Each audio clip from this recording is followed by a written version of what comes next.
Hey everyone, ready for another deep dive? Always. What are we looking at today? Well, today we're tackling USAID, that U.S. Agency for International Development. Yeah, USAID. They've been in the headlines a lot lately. Exactly. And we've got a ton of sources to unpack. Social media is buzzing, there's official reports. We even found a deep dive into their financial It regulations. sounds like we've got our work cut out for us. You got that right. But hey, think of this as your one-stop shop to understanding USAID, what they do, how they do it, and what it all means for you. So, why should people even care about this USA thing? That's a great question, and we'll get to that. But first, let's start with the basics. What exactly is USAID? Okay, so basically USAID is like the U.S. government's main agency for, all that foreign aid and development stuff. Right, like when we send aid to other countries. Yeah, exactly. And they have this mission statement that kind of sums it up: to promote and demonstrate democratic values abroad and to advance a free, just, and prosperous world. Okay, so helping create a free, just, and prosperous world, that's a pretty big goal, right? Yeah, definitely ambitious. And it's not like they're new to this whole thing either. USAID has been around for over 60 years. Wow, 60 years. So they must have seen a lot of changes over time. Oh, for sure.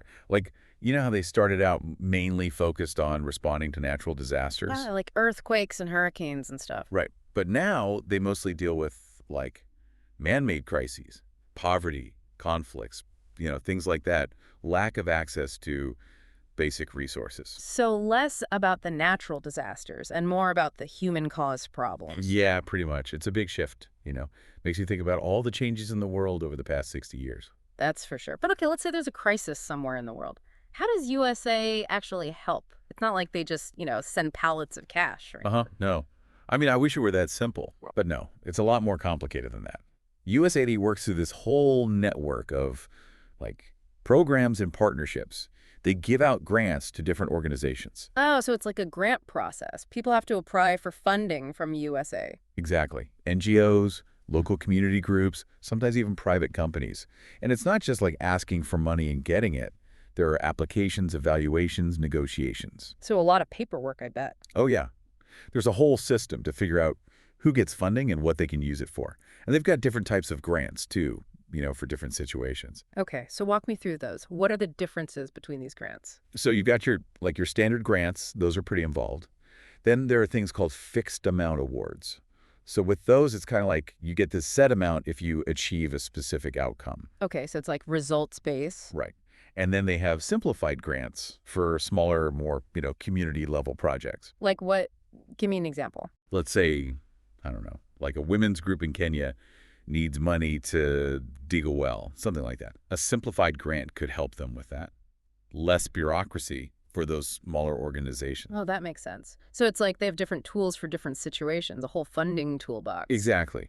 But bottom line is, making sure those taxpayer dollars are actually doing good. Right. Accountability is a big deal. Mhm. And speaking of that, there's been a lot of talk lately about potential problems at USAI. Like, we saw those social media posts. People are saying things about misuse of funds, lack of transparency. Yeah, and that one post even asking if they maybe funded that coronavirus research in, Wuhan. Yeah. It can get pretty intense out there on social media. Oh, definitely. Those posts don't hold back. Yeah. But, we got to look at all sides here. Oh, for sure. We can't just take those posts at face value. We got to look deeper. And USAID has actually have their own statements talking about how they're all about accountability and transparency. So they're saying, hey, we're doing things right. Yeah, basically. They even have this inspector general who does audits and investigations. And they just visited Israel probably to check on things there. So it's like they have their own internal watchdogs. Exactly. So while people are raising concerns, it seems like USAI is also taking oversight seriously. Makes sense. It's all about checks and balances, right? Yeah, got to have those checks and balances. And honestly, it's a good reminder for all of us, especially with social media these days. It's so easy to get caught up in, one side of the story. Right. You got to think critically about everything you see online. Absolutely. Look at the sources, think about who's saying what and why. And most importantly, look for evidence. Good advice. Okay, now with all this talk about money and potential misuse, let's dig into this financial regulations document. This thing is dense. Oh, tell me about it. But you know what? Even though it's all technical and stuff, it actually shows a pretty careful system. They have all these rules about how USA funds can be used. So it's not just a free-for-all with the money. Nope, not at all. Every dollar's got to be accounted for.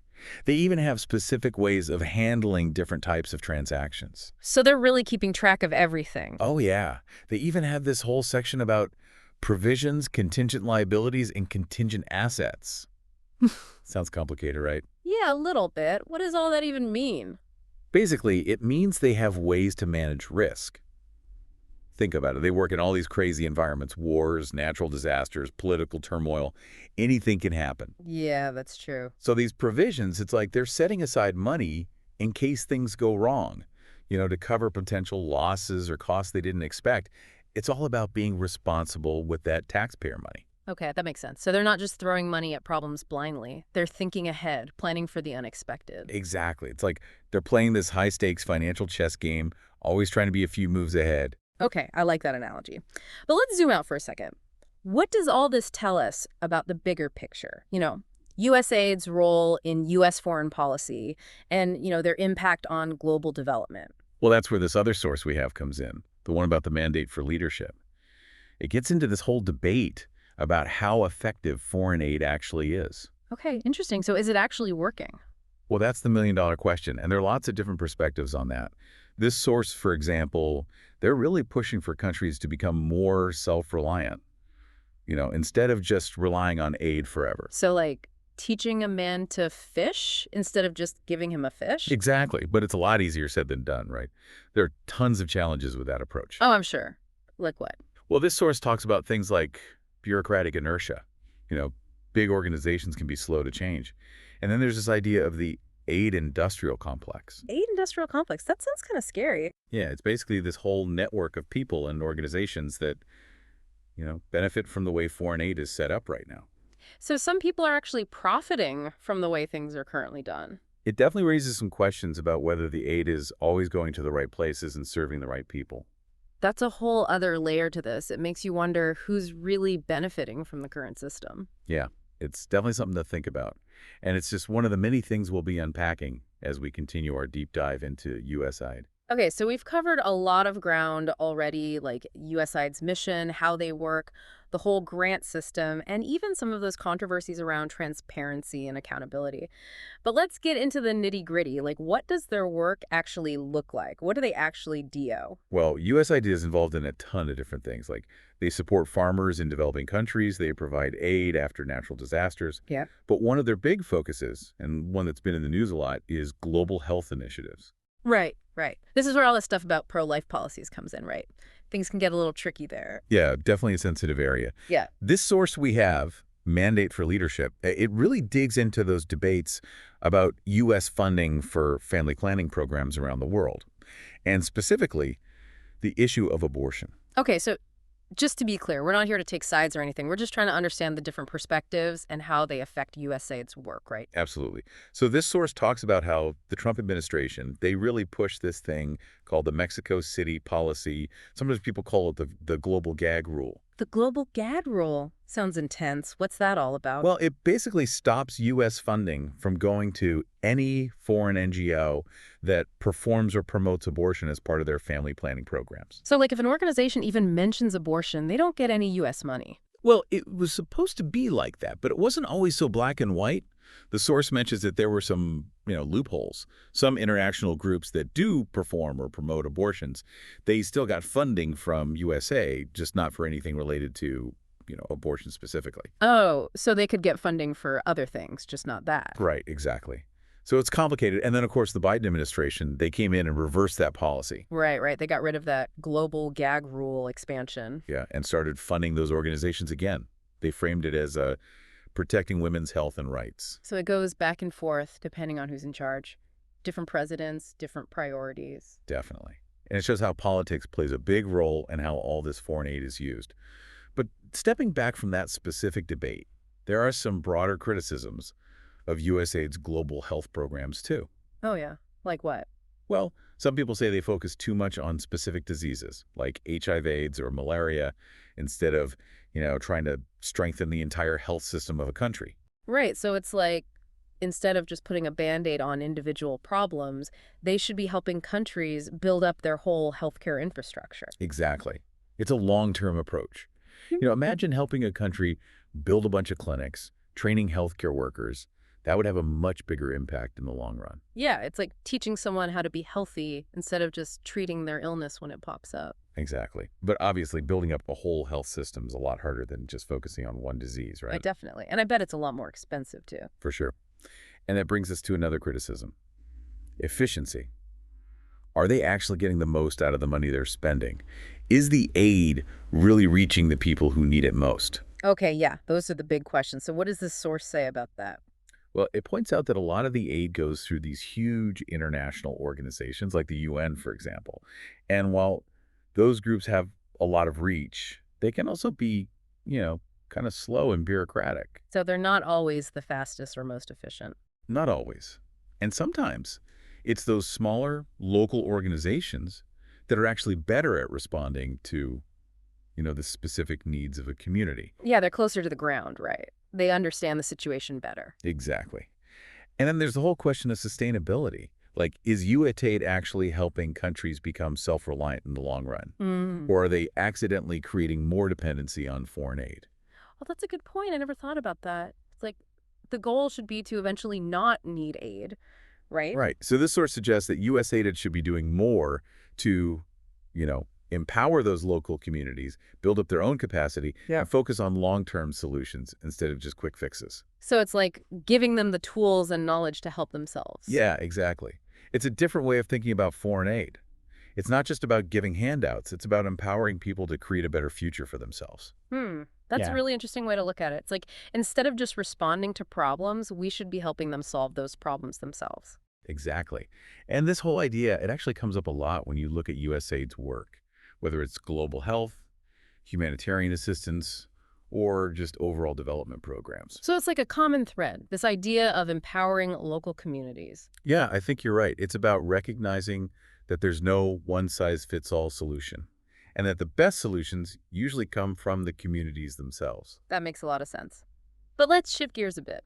We also need to talk about USAID's role in humanitarian assistance, like responding to natural disasters and conflict. Oh, absolutely. That's another huge part of their work.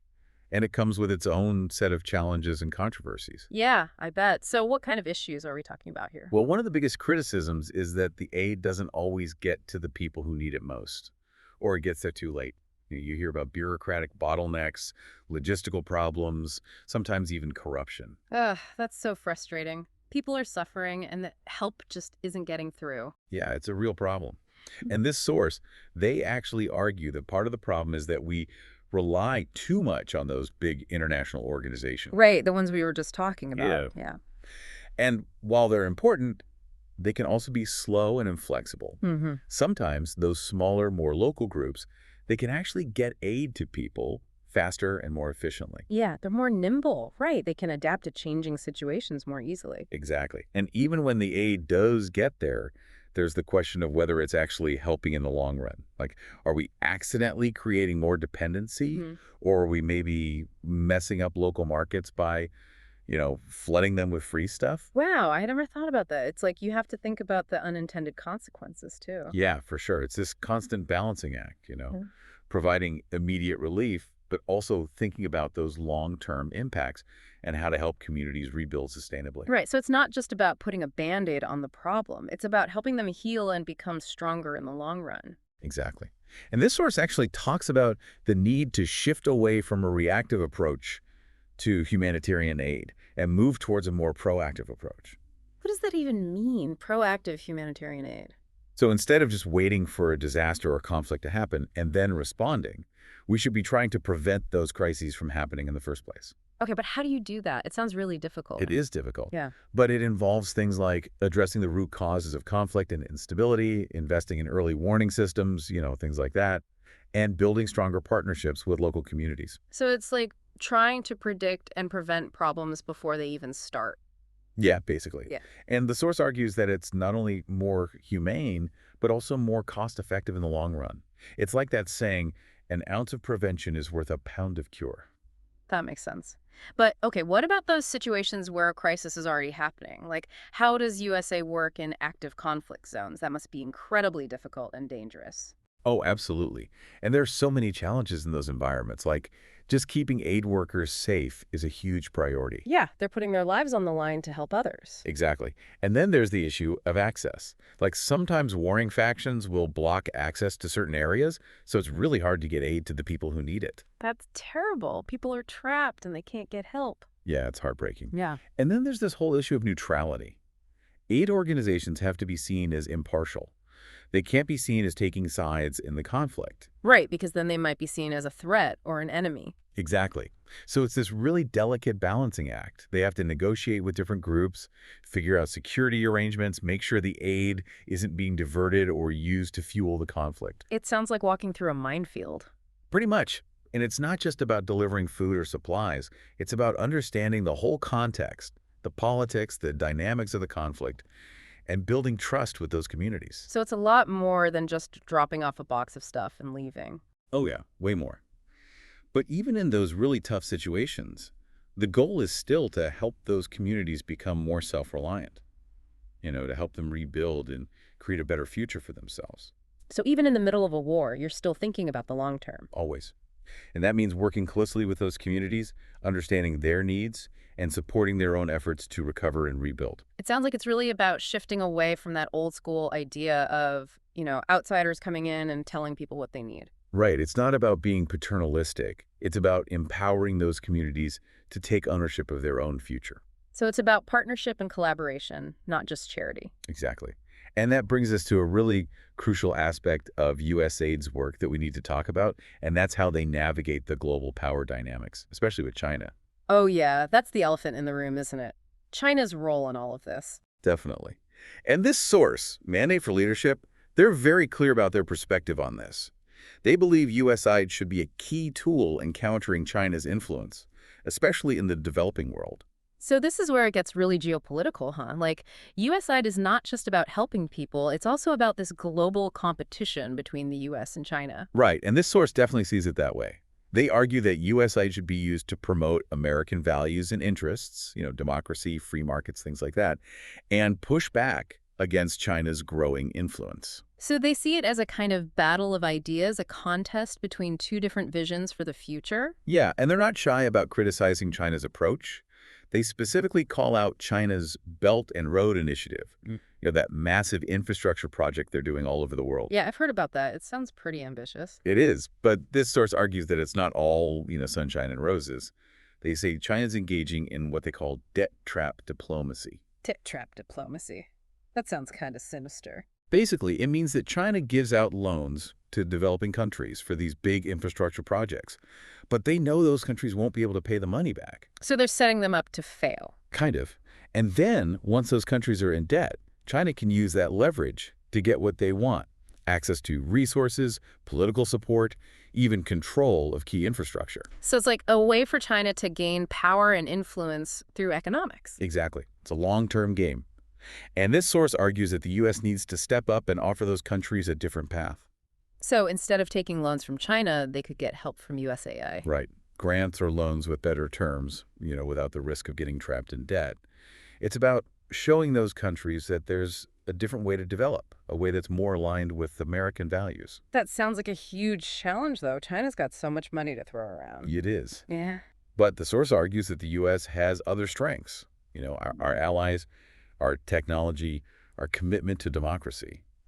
And those strengths can be used to counter China's influence. So it's not just about money, it's about offering something different, something better in the long run. Exactly. A development model that's not just about economic growth, but also about human rights, good governance, environmental sustainability, things like that. So it's about values, not just dollars and cents. Right. And this is where USAID's role gets really interesting. They're walking this tightrope between their humanitarian mission and this global power struggle. It's like they're caught in the middle of this geopolitical chess match. They have to promote development, help people in need, but RT also advance U.S. interests and push back against China. It's a lot to juggle. And it makes you realize that USAID's work is about so much more than just charity. It's about power, influence, and competing visions for the future. Well, this has been an eye-opening deep dive into USAID. We've covered so much ground, from their financial regulations to those really tough ethical dilemmas they face. Yeah, and we've seen how their work is connected to this global competition between the U.S. and China. It's definitely made me think about foreign aid in a whole new way. Me too. It's clear that USAID's work matters. They have the potential to really change people's lives for the better, and they're playing a crucial role in shaping the future of our world. And as you continue to see news about USAID, whether it's about a new project, a humanitarian crisis, or a debate about foreign aid policy, remember what we talked about today. Think critically, ask questions, and consider all sides of the story. And remember that foreign aid is never just about charity. It's always connected to power, politics, and these big global forces that are shaping our world. Well said. Ultimately, it's about the kind of world we want to live in and the role that the U.S. plays in making that happen. And that's a wrap on our deep dive into USAID. Thanks for joining us, everyone. Keep exploring, keep learning, and keep asking those tough questions. Okay, so we've talked about USAID's mission and programs and the challenges they face, even some of the controversies. But now let's zoom out a little, look at the bigger picture. Like, how does USAID fit into, all the stuff happening on the global stage, like with international relations and those power dynamics? Yeah, now we're getting into the real game. And this mandate for leadership source, they really get into that. They say that, USAID should be like a major player in how the U.S. deals with China's growing influence, especially in those, developing countries. So it's not just about aid and development then, it's also about, U.S. interests on a global scale. Right. It's almost like strategic, The source, they see USAID as a way to promote democracy and free markets, American values.